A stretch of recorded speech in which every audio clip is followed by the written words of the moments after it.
All right, you guys, we're on day 2 of writing equations for parallel and perpendicular lines. So our essential question is, how do I write the equation for a parallel or perpendicular line? The first thing I want to cover, though, is how to find the slope from 2 points. This is something you learned in algebra, but it's been a really long time, so we're going to reiterate. Finding the slope from 2 points. Okay. All right, so in our first example, we're going to use the numbers -2, -4, and 6, 1. Okay, so in order to find the slope, we're going to remember that slope is rise over run. Okay, so this is how far up it goes and how far to the right or left it goes. Okay, so rise, when we're thinking about the coordinate plane, when I'm rising, I'm actually changing the y-axis. And when I'm running, or when I'm going left to right, I'm doing the x-axis. Okay, so slope is going to be the change in the y-coordinates over the change in the x-coordinates. Now, you're going to notice that I used a very interesting symbol. I used a little triangle. This triangle is a shorthand for geometers or for mathematicians. It means change.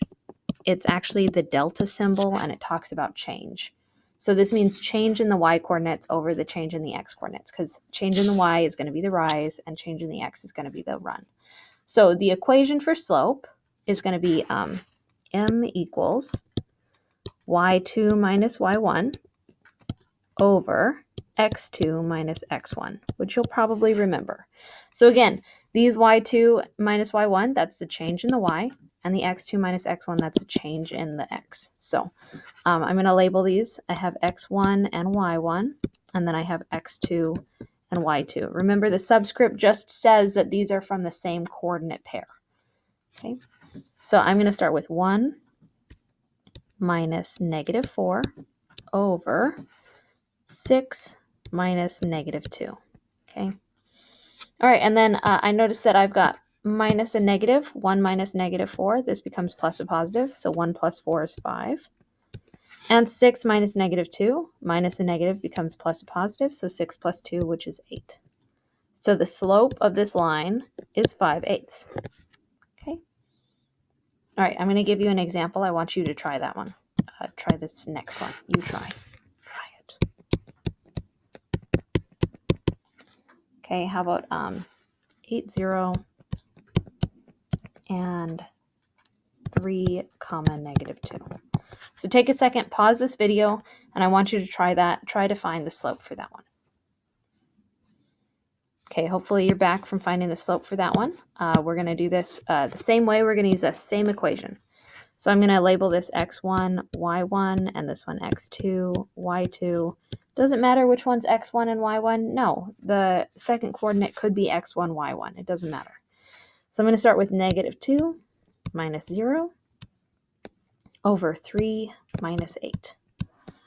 Okay, -2 minus 0 is -2. 3 minus 8 is -5. So this is -2, -5. And then remember, if you've got two negatives in a fraction, it actually becomes positive. So 2/5. So our slope is 2/5. If you got the slope as 2/5, that's awesome. If you kept the negatives in there, just remember that they cancel each other out. Just like when you have multiplication of negative times negative, it becomes a positive. When you have division, it becomes a positive too. Okay, so then a challenge for a question like this is, if you found the slope to that, what is the slope of the parallel line?